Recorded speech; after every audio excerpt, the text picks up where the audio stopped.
Irmãos, abramos o texto sagrado, a palavra de Deus, na epístola de Paulo aos Efésios, no capítulo 2, os versículos de 8 a 10. Já nesta transição, neste culto da virada, este culto de vigília, de passagem de ano, já despedindo-nos do tema de 2022, santificação, seguir a paz com todos e a santificação sem a qual ninguém verá o Senhor. E eu testemunho, irmãos, como foi bênção na minha vida este tema. Como foi bênção? Este tema, santificação. E com certeza o tempo todo o Espírito Santo estava sinalizando na minha mente, no meu coração, santificação, sem a qual ninguém verá o Senhor. E agora em 2023, daqui a pouco, vivendo já pela graça, vivendo somente pela graça. Vamos, irmãos, ler juntos Efésios capítulo 2, os versículos de 8 a 10. Leiamos juntos, irmãos. Porque pela graça sois salvos mediante a fé, e isto não vem de vós, é dom de Deus, não de obras, para que ninguém se glorie, pois somos feitura dele, criados em Cristo Jesus para boas obras, as quais Deus de antemão preparou para que andássemos nelas. Oremos, irmãos. Senhor, nós te adoramos na beleza da tua santidade. Nós te louvamos por tuas obras, te louvamos por teus feitos, e te damos graças pela tua graça, que é melhor do que a vida. Graças te damos, ó Deus, por tão grande salvação. Graças te damos pelo teu chamado. Graças te damos pela fé salvadora. Graças te damos pela tua palavra. Graças te damos pelo teu reino aqui na terra, que é a tua igreja, que somos nós, o teu corpo vivo aqui na terra. Graças te damos, ó Deus, porque nenhuma promessa falhou de todas as boas palavras que o Senhor falara à casa de Israel. Tudo se cumpriu, e isto é prova e testemunho da tua graça. Assim, ó Deus, quando nos reunimos para meditar na tua palavra, pedimos que tu nos edifiques, que tu nos santifiques na verdade. A tua palavra é a verdade. Fala, Senhor, ao meu coração. Em nome de Jesus. Amém. Vivendo somente pela graça. Vivendo somente pela graça.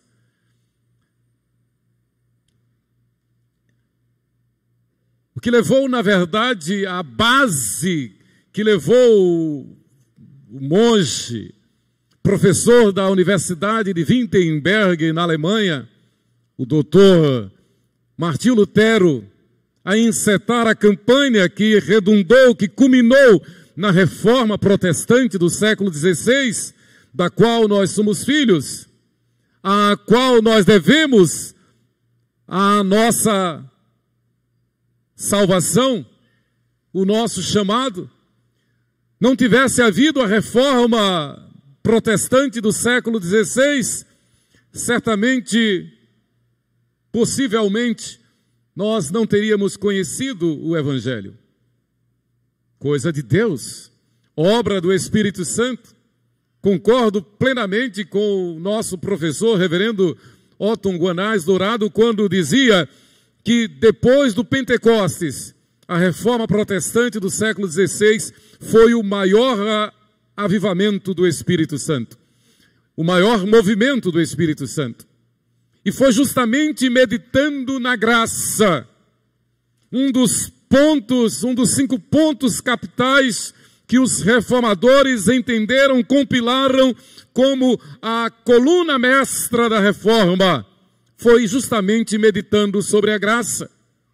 Foi o contraponto que Martinho Lutero fez diante da venda das indulgências, quando ele, vendo John Tetzel, um colega seu, também um monge da igreja, que saíra do Vaticano vendendo indulgências por toda a Europa.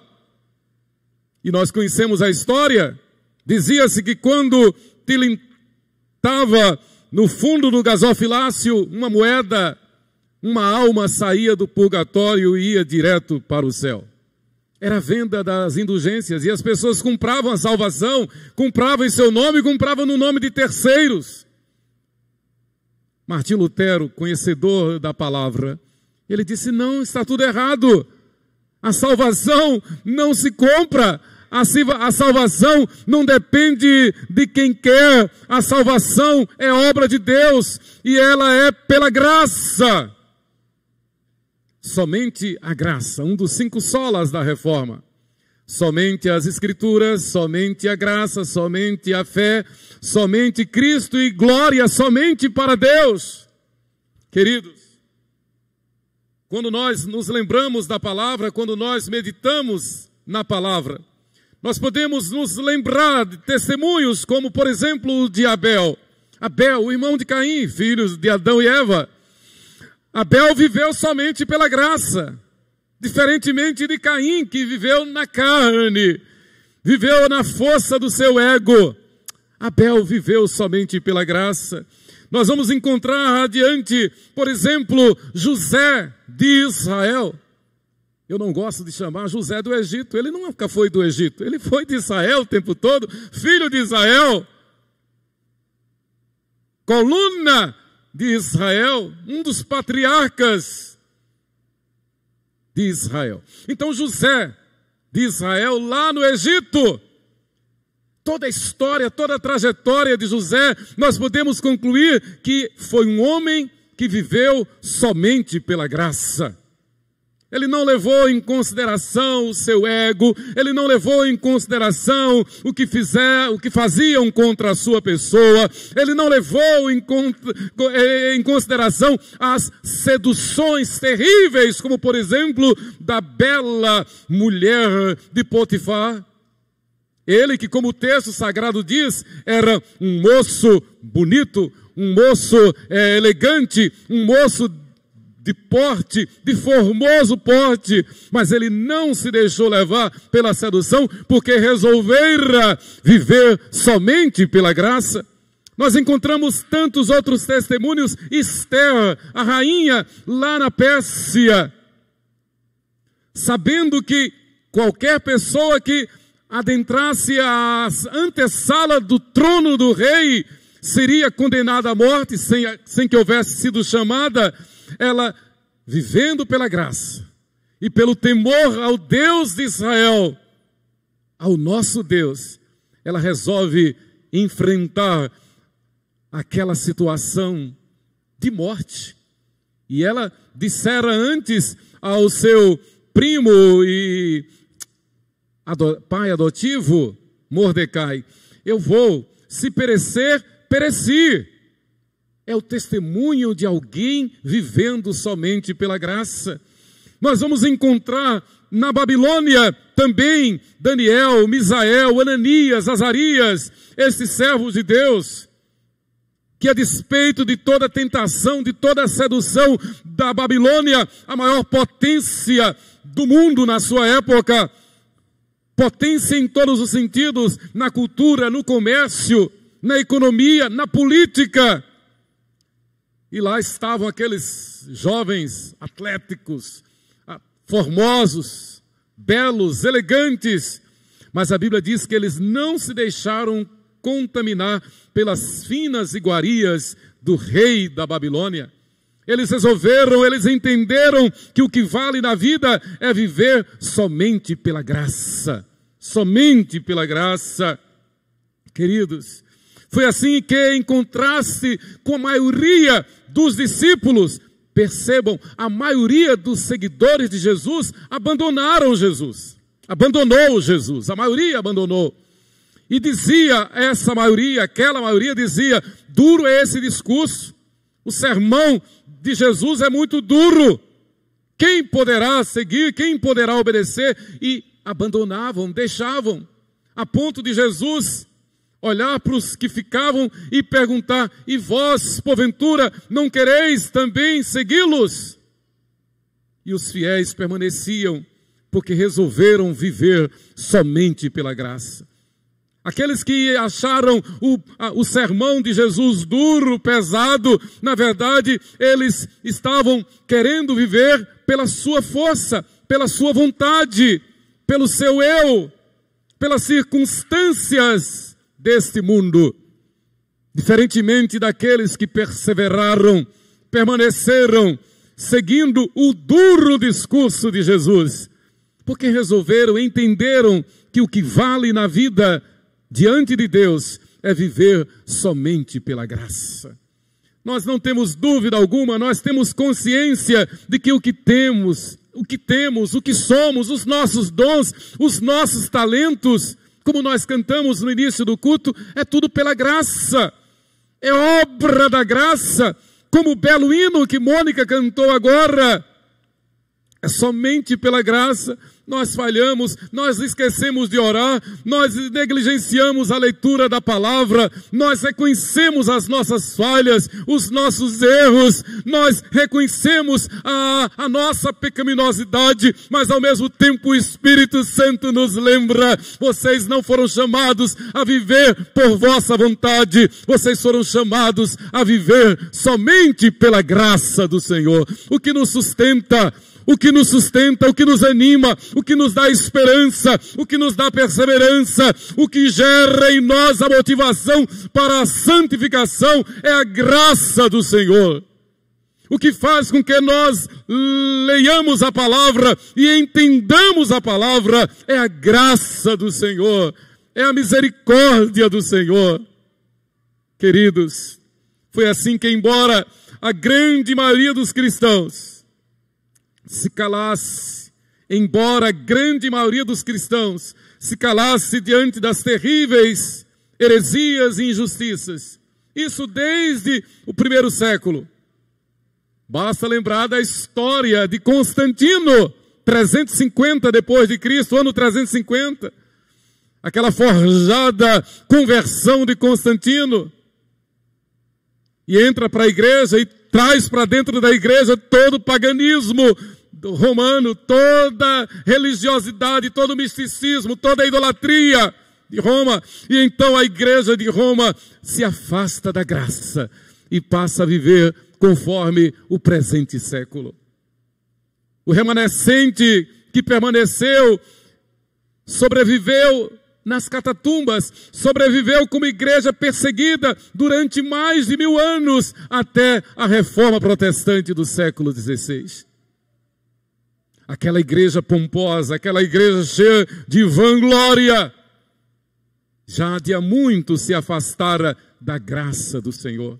Afastando-se da graça, passou a viver na penitência, passou a viver do misticismo, passou a viver da idolatria. Afastando-se da graça, deixou-se de adorar a Deus em espírito e em verdade, criando simulacros, criando ídolos, criando imagens para venerar, afastada da graça do Senhor. Mas a igreja fiel permanece vivendo pela graça. É interessante que foi justamente a maioria, a tal ponto que se fez necessário o Espírito Santo agir, dando-nos a reforma protestante do século XVI.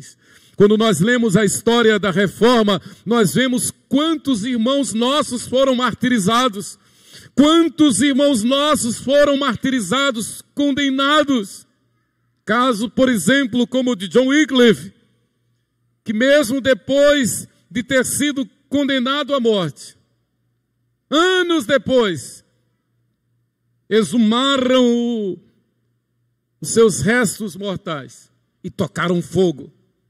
Tal a malvadeza, tal a perseguição daqueles que, se dizendo cristãos, jamais viveram pela graça do Senhor.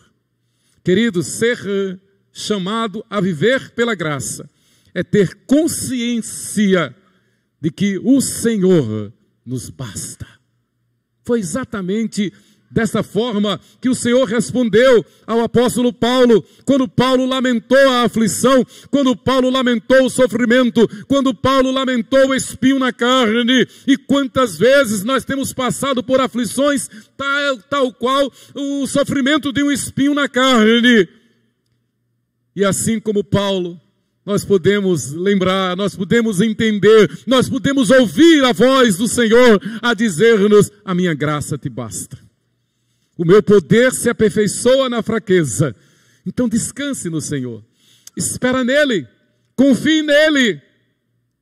Temos passado por lutas, temos passado por dificuldades, mas o Senhor, o Espírito do Senhor, o Espírito Santo nos lembra: ora, vocês foram chamados a viver somente pela graça. Espalhe esta notícia. Comunique esta boa nova. Permita que o mundo veja, que o mundo saiba que a despeito da aflição, a despeito do sofrimento, a despeito da incerteza, a despeito da dor, a despeito do nosso eu, a despeito da nossa opressão que sofremos, das seduções que sofremos, o Senhor nos garante viver somente pela sua graça. E nisso nós descansamos. Nisto nós descansamos. Com certeza foi nesta perspectiva que o rei Davi, o mavioso salmista de Israel, escreveu: o Senhor é o meu pastor, nada me faltará. A incerteza, muitas vezes a nossa vida é literalmente, e quantas vezes, irmãos, quantas vezes, dia após dia, eu tenho feito esta oração: Senhor, eu me sinto num vale de lágrimas. Eu me sinto no vale da sombra da morte. Quantas vezes eu tenho, e eu creio que você também tem feito essa oração, você tem tido essa percepção. Muitas vezes a situação em que estamos vivendo é literalmente como se estivéssemos no vale da sombra da morte. Davi viveu isto. Davi conseguiu compilar, conseguiu resumir, conseguiu registrar este fato que acomete a todos nós. Mas ao mesmo tempo Davi, pelo poder do Espírito Santo, traz o escape, traz o livramento, traz a mensagem de esperança. A tua vara e o teu cajado me consolam. Isto é graça, irmãos. Faz-nos lembrar outro salmo quando diz que a graça e a justiça se encontraram e se beijaram. A graça e a justiça se encontraram e se beijaram. Assim Deus nos visita, assim Deus cuida de nós, assim nós somos sua igreja, assim o Senhor nos anima a enfrentar um novo dia, a enfrentar um novo ano, a enfrentar novos desafios, a poder, lembrando-nos daquilo que passou, dizer: Ebenezer, até aqui nos ajudou o Senhor. E porque podemos dizer Ebenezer, até aqui nos ajudou o Senhor, afirmamos também como o apóstolo Paulo: esquecendo-me das coisas que para trás ficam e avançando para as que diante de mim estão, prossigo para o alvo, para o prêmio da soberana vocação de Deus em Cristo Jesus. Irmãos, a única razão pela qual nós estamos aqui ainda é para testemunhar de que o Senhor é o nosso Deus, de que Ele é a razão do nosso viver, de que Ele é a nossa esperança, de que somente Ele é quem salva, de que somente Ele é quem nos sustenta, de que dele nós viemos e para Ele nós tornaremos. A única razão pela qual nós ainda estamos aqui é para testemunhar ao mundo de que Jesus Cristo breve voltará. E cada dia que passa, cada ano que surge, nos aproxima mais e mais do grande e glorioso dia, quando o Senhor Jesus virá buscar a sua igreja. Nós não podemos perder esta mensagem, nós não podemos perder esta perspectiva, nós não podemos perder esta realidade, seja o que for que estejamos a fazer, quer comamos, quer bebamos ou façamos outra coisa qualquer, no trabalho, na profissão, no lazer, em casa, empreendimentos, projetos, planos para 5, 10, 15, 50 anos, sejam quais forem os planos, todos os nossos planos devem estar submissos ao fato de que Jesus breve voltará. Talvez a gente nem entre em 2023, já pensou nisto? Talvez. Faltam poucos minutos, mas a Bíblia diz que a volta do Senhor Jesus será como um abrir e fechar de olhos, será como um conto ligeiro, será como um breve pensamento, e nós devemos estar preparados, porque a qualquer hora, a qualquer instante, o Senhor virá nos buscar, e nós dizemos, aleluia, Maranata, ora vem, Senhor Jesus. O apóstolo Paulo prova que somente pela graça de Deus, mediante a fé, é que pode o pecador arrependido e reconciliado ter a certeza da salvação e da vida eterna. A igreja em Éfeso estava sendo contaminada pela ideologia gnóstica. O que vale é apenas raciocinar, o que vale é apenas pensar, e o demais é circunstancial. O demais é só menos. Então basta ter, e com certeza é isso que faz com que muitos se ancorem na mera religiosidade. Resumindo, a igreja em Éfeso estava contaminada por essa ideologia que dizia, basta você crer. E você não precisa se preocupar em santificação, você não precisa se preocupar que somente Jesus é quem salva, pode ter outros meios de salvação. Veja que heresia terrível do inferno estava contaminando a igreja em Éfeso. Então Paulo escreve para mostrar aos crentes em Éfeso que Jesus Cristo é o cabeça da igreja. Que Jesus Cristo é aquele que colocou sobre os seus pés todo o principado e potestade. Que Jesus Cristo é aquele que nos habilita a lutar, a viver com a armadura de Deus, porque a nossa luta não é contra a carne e o sangue, mas sim contra principados e potestades. E Paulo está dizendo isso à igreja que está sendo atacada, que está sendo seduzida, que está sendo minada pelo príncipe deste mundo, pelos principados e potestades. Paulo diz, olha, nós não somos igreja por acaso, nós não somos igreja por nossos méritos, nós não somos religiosos, nós somos eleitos por Deus, nós somos herdeiros dos céus. Veja a introdução, Efésios capítulo 1, a partir do versículo 1, Paulo, apóstolo de Cristo Jesus, por vontade de Deus, aos santos que vivem em Éfeso, e aí ele já vai chamando de santos. É santidade, porque eles diziam, basta crer, basta fazer uma profissão de fé e pronto. É como se fosse uma credencial, como se fosse uma carteira de identidade. Eu sou cristão e pronto. E pode pintar e bordar, pode fazer e acontecer, pode deixar a vida levar de qualquer jeito. Paulo diz, não, a igreja é santa, vocês são santos. Veja o que ele diz, graça a vós outros e paz da parte de Deus, nosso Pai, e do Senhor Jesus Cristo. Ele vai logo exaltando Jesus na mesma posição de Deus o Pai.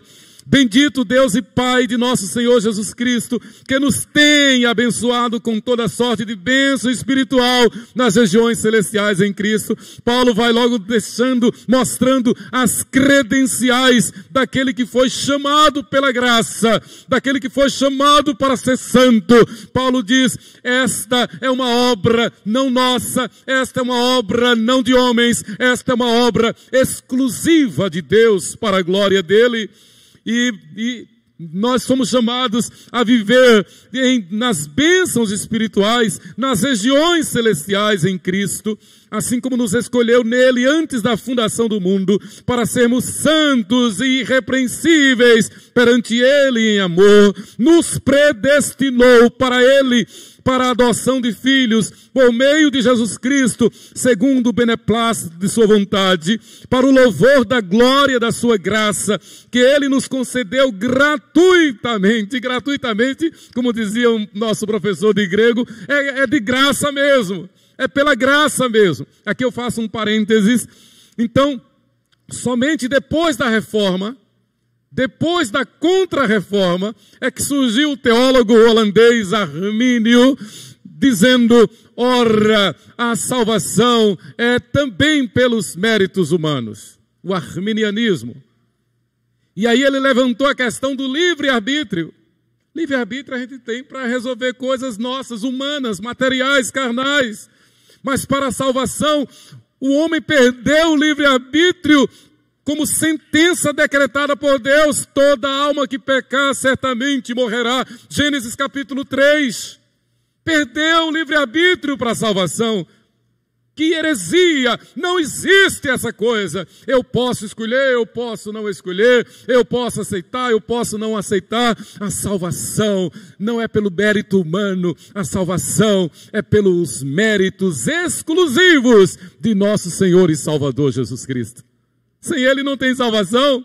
Ele mesmo disse, sem mim nada podeis fazer, não fostes vós que escolhestes a mim, antes eu vos escolhi a vós outros, e vos designei para que vades, e indo deis fruto, e o vosso fruto permaneça. Obra dele, é a graça dele sobre nós. Então, como igreja, nos desafios que a igreja tem, na missão da igreja de enviar missionários, de abrir pontos de pregação, de organizar novas congregações, novas igrejas, nós devemos estar imbuídos de que esta obra não é pela força, não é pela vontade humana, como diz Zacarias, não é por força nem por violência, mas é pelo poder de Deus, é pela graça de Deus. É a graça de Deus que tem feito maravilhas na 12 de agosto. É a graça de Deus que tem feito com que permaneça glorioso este lema, uma chama viva no altar de Deus. É pela graça de Deus que esta igreja tem as suas 5 congregações, mais um ponto de pregação que já surge também com o pastor Apolinário, já com cara de congregação. É obra de Deus. É o sustento de Deus, os ministérios da igreja, o crescimento da igreja, a santificação da igreja, é obra da graça de Deus. Mas eu quero concluir essa leitura do primeiro capítulo de Efésios, alguns versículos.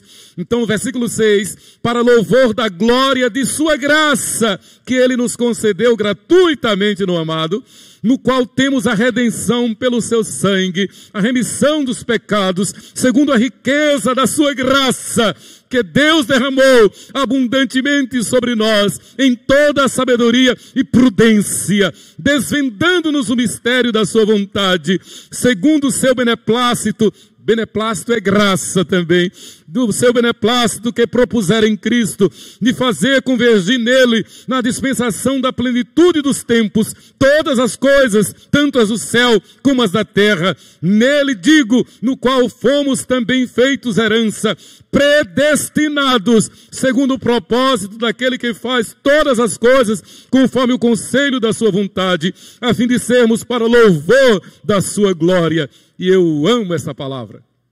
E você ama esta palavra.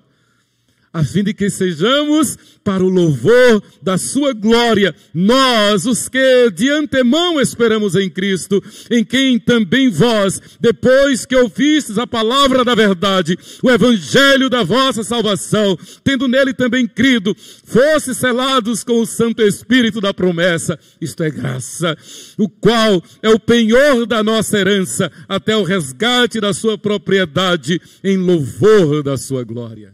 Em poucos versículos, Paulo resume toda a Bíblia. Em poucos versículos, Paulo resume o Evangelho. Não fomos nós que escolhemos, não fomos nós que decidimos, não é obra do acaso, mas o Senhor nos predestinou antes mesmo da fundação do mundo para o louvor da sua glória. É difícil, tem opressão, tem perseguição, tem desafios, tem dores de cabeça, tem contrariedades? Claro que tem. Desde Gênesis capítulo 3, desde que nossos primeiros pais resolveram pecar, nós sofremos as consequências do pecado. Mas em meio às adversidades, em meio às aflições, em meio às dores de cabeça, às contrariedades, às incertezas, a nossa luta contra a nossa própria carne, como bem discorre o apóstolo Paulo, a luta da carne contra o espírito. Em meio a tudo isto, o Senhor diz: não temas, a minha graça te basta. Então Paulo chega no capítulo 2 e ele resume de forma magistral o que é a salvação. Efésios 2, de 8 a 10. Porque pela graça sois salvos mediante a fé. Isso não vem de vós, é dom de Deus, não de obras para que ninguém se glorie, pois somos feitura dele, criados em Cristo Jesus para as boas obras, as quais Deus de antemão preparou para que andássemos nelas. Queridos, vivendo somente pela graça, e eu quero deixar essas aplicações. Em primeiro lugar, vivendo somente pela graça para manifestar o amor de Deus. Para manifestar o amor de Deus. A graça é fruto do amor de Deus. Alguém já disse, e eu concordo plenamente, que toda a Bíblia se resume em João, capítulo 3, versículo 16. Porque Deus amou o mundo de tal maneira que deu seu Filho unigênito para que todo aquele que nele crê não pereça, mas tenha a vida eterna.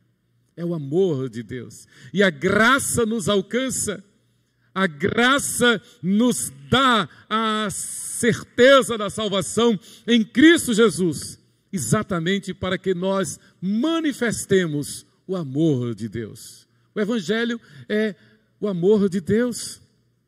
A igreja é obra do amor de Deus. A nossa vida, os dias dos anos da nossa vida, constituem fruto do amor de Deus. A nossa casa, a nossa família, os dons, os talentos, a profissão, tudo fruto do amor de Deus, o cuidado de Deus para conosco, obra do amor de Deus, e isto é graça, é a graça que nos alcança, é a graça que diz que nós não somos deste mundo, que nós não estamos aqui para viver à toa, que nós não estamos aqui para viver conforme as filosofias do mundo, que nós não estamos aqui para satisfazer os nossos instintos, os nossos desejos, a nossa carne. Não, a graça diz que nós estamos aqui para, negando-nos a nós mesmos, vivermos Cristo em nós, a esperança da glória. A despeito das adversidades, a despeito das contrariedades, nós podemos viver manifestando o amor de Deus. Queridos, a graça opera por causa do amor de Deus e ao mesmo tempo reflete e manifesta o amor de Deus.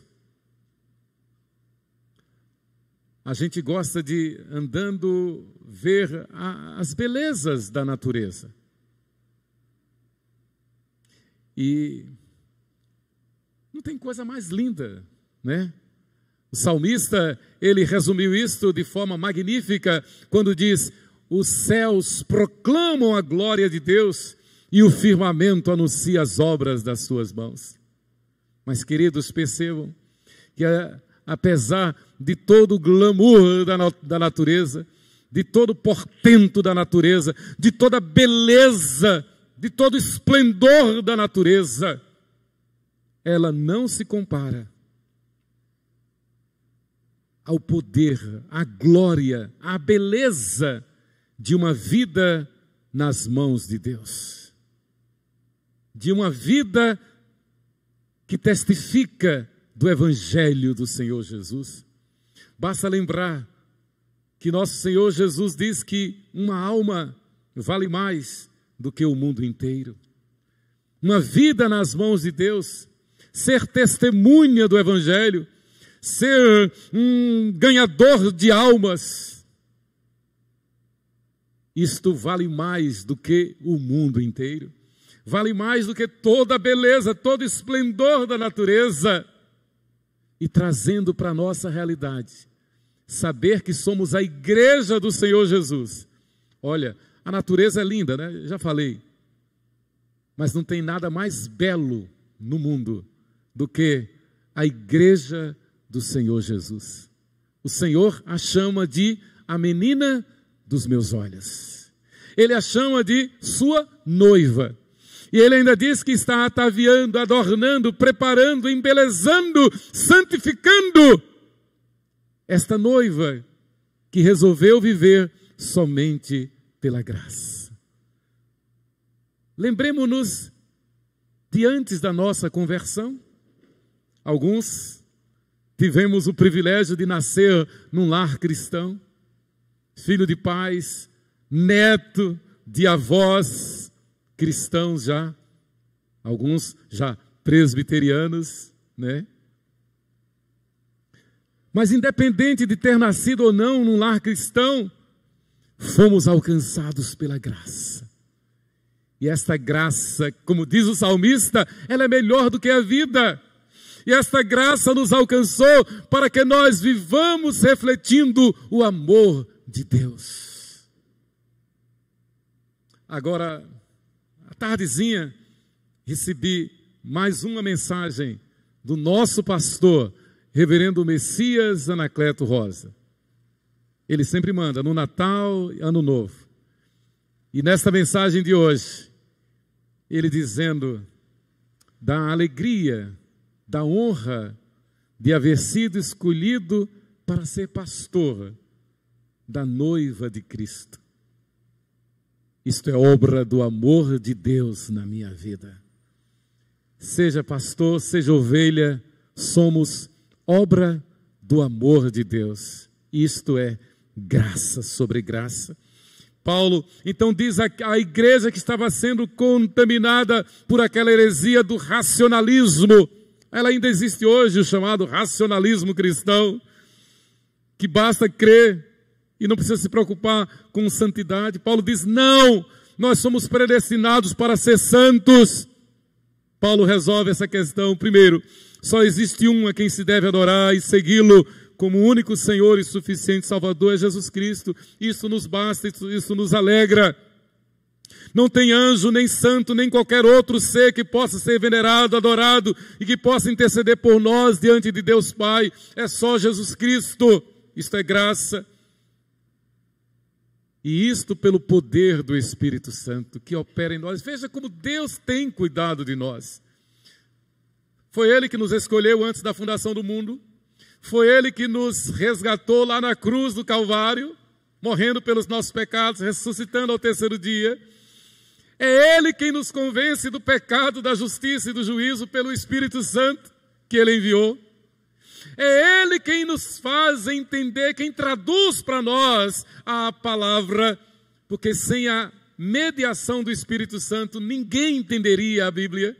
Se nós lemos e entendemos, é porque o Espírito Santo está interpretando a Bíblia para nós. O que é isto? Graça. Nós não temos mérito nenhum.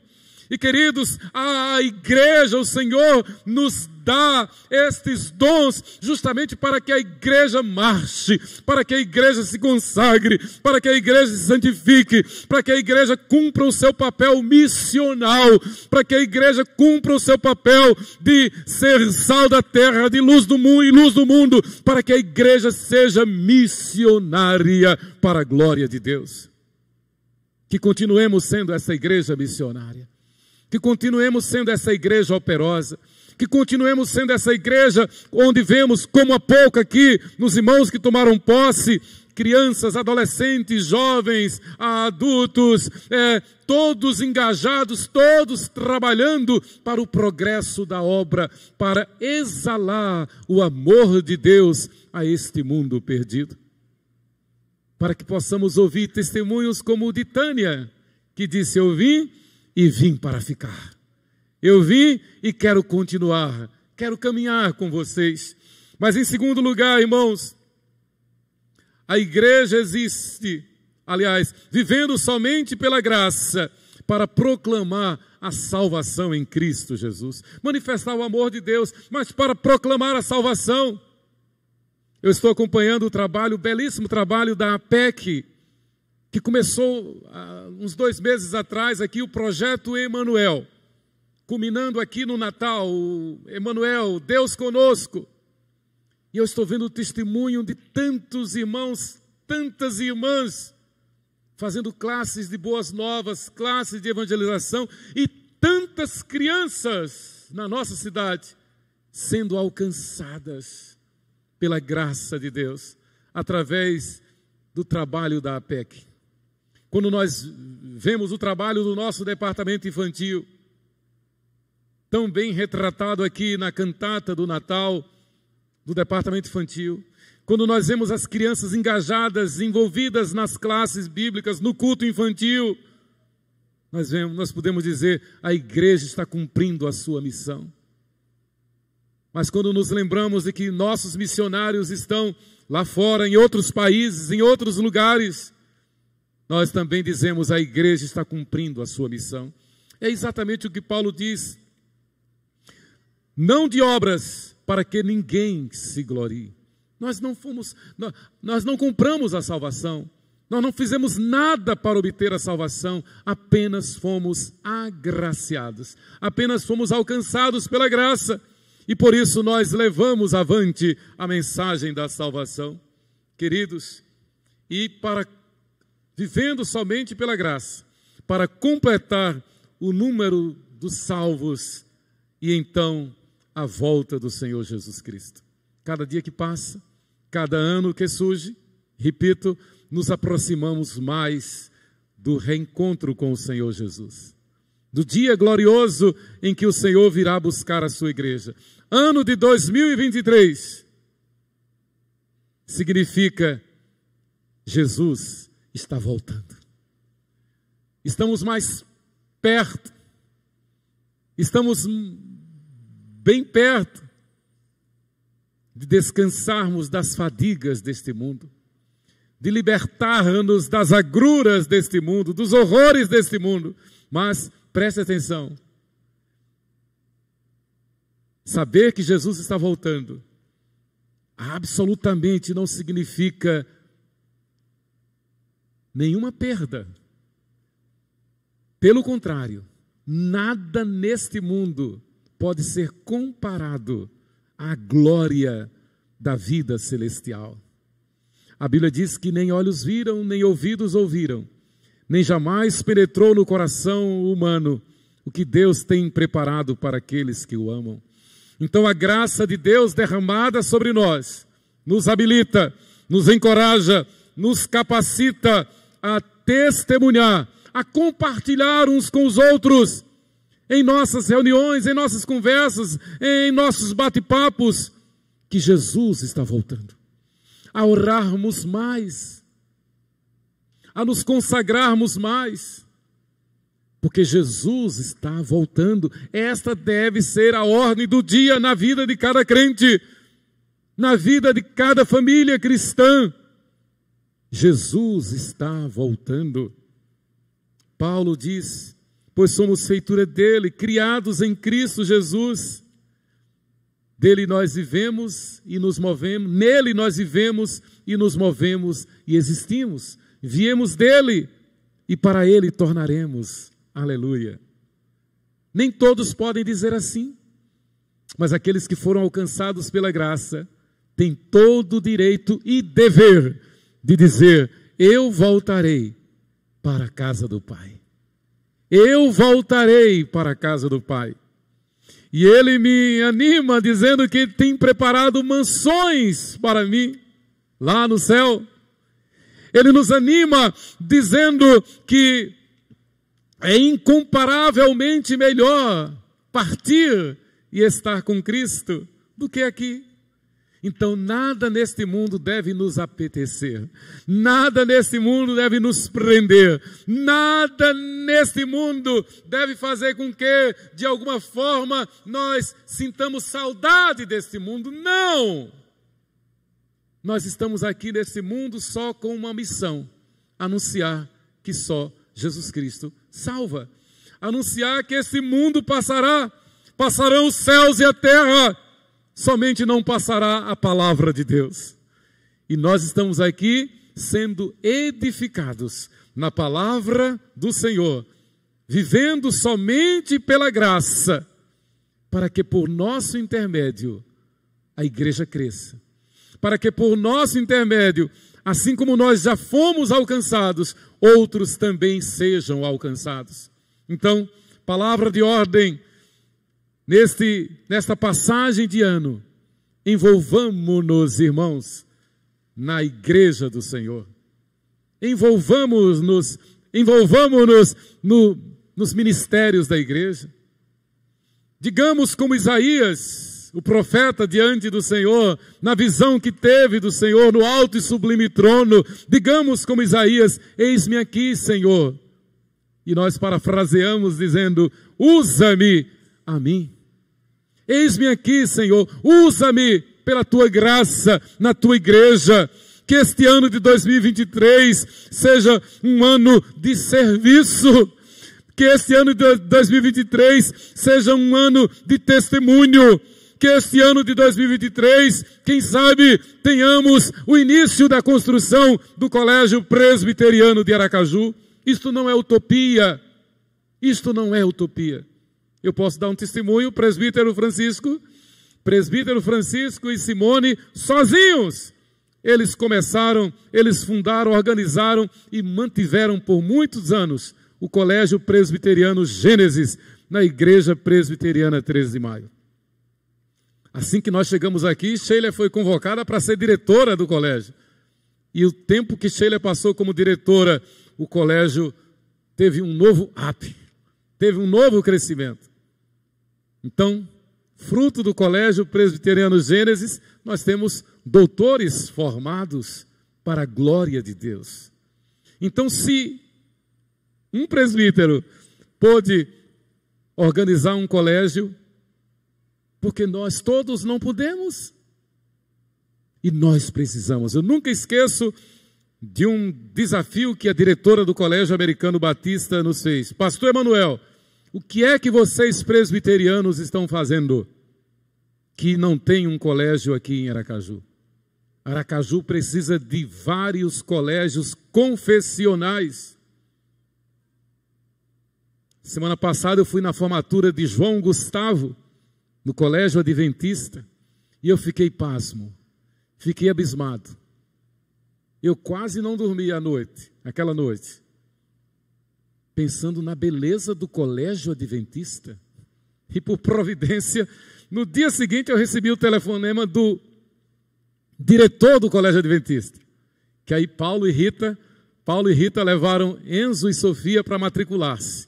E aí o diretor ligou: olha, eles são presbiterianos, porque se eles forem presbiterianos, nós do Colégio Adventista vamos dar um desconto especial. E aqui eu aproveito e faço a propaganda do Colégio Adventista. Enquanto nós não temos o presbiteriano, eu faço essa propaganda. Com relação à doutrina, não se preocupe, porque os pais são bem doutrinados. E eu parabenizei o diretor do Colégio Adventista. Irmãos, vivendo somente pela graça, significa não colocar empecilho diante do Senhor, significa não colocar empecilho diante da obra de Deus, a obra de Deus. E eu gosto dessa palavra que o reverendo Jeremias Pereira, da 8ª Igreja, diz: o dinheiro de Deus, o dinheiro da igreja está no bolso dos irmãos. O dinheiro da igreja é de Deus e está no bolso dos irmãos. E a obra é feita para a glória de Deus. Tem desafios? Tem. Mas o Senhor não nos prometeu uma viagem tranquila, mas nos garantiu uma chegada segura. Ele não disse que no mundo nós estaríamos no mar de rosas. Pelo contrário, Ele diz: no mundo tereis aflições, mas tende bom ânimo, eu venci o mundo. Aquele que venceu o mundo diz: faça a minha obra, faça o meu trabalho, deem educação, ofereçam escola, ofereçam hospitais. Aliás, os primeiros missionários, quando chegaram aqui ao Brasil, eles construíam uma capela, um templo, construíam uma escola e construíam uma clínica médica. Algumas dessas clínicas se tornaram em hospitais, como por exemplo o Hospital Presbiteriano em Curitiba, onde está a Faculdade de Medicina da Mackenzie. Tantos hospitais presbiterianos, né? Deus nos chamou para, pela sua graça, realizarmos a sua obra para a sua glória. Diga comigo: eu creio que Deus me chamou pela sua graça, para, vivendo na graça, realizarmos a sua obra. E a obra de Deus é gloriosa. A obra de Deus transcende a nossa materialidade, porque a obra de Deus é espiritual e santa. Amém. Então Deus nos chamou para, por nosso intermédio, construirmos a obra que é dele. Ele nos dará graça. Que cada um de nós, neste ano que se aproxima de 2023, entendamos que fomos chamados a viver somente pela graça. E eu quero concluir fazendo um breve comentário sobre o verbo no imperativo e no gerúndio. Viver pela graça é o óbvio. Todos fomos chamados a viver pela graça. Até os incrédulos vivem pela graça, é a graça comum. Mas os eleitos, os predestinados, os que foram chamados a ser santos, foram chamados a estar vivendo no gerúndio o tempo todo, a toda hora, a todo instante, vivendo pela graça do Senhor. É diferente de viver pela graça, é estar vivendo pela graça. É como a grande comissão. A grande comissão está no gerúndio, portanto, no original está no gerúndio, portanto, indo, fazei discípulos, indo, fazei discípulos, no trabalho, no lazer, na profissão, onde quer que seja, em casa, estejamos conscientes de que o nosso papel principal é fazer discípulos do Senhor Jesus. Como igreja, como servos de Deus, fomos chamados a estar vivendo somente pela graça. Que essa consciência tranquilize o nosso coração. Que essa consciência gere em nós mais fé. Que essa consciência gere em nós mais disposição para realizar a obra de Deus. E que em 2023 o mundo perceba, as pessoas percebam que nós estamos vivendo somente pela graça. Que Deus nos abençoe.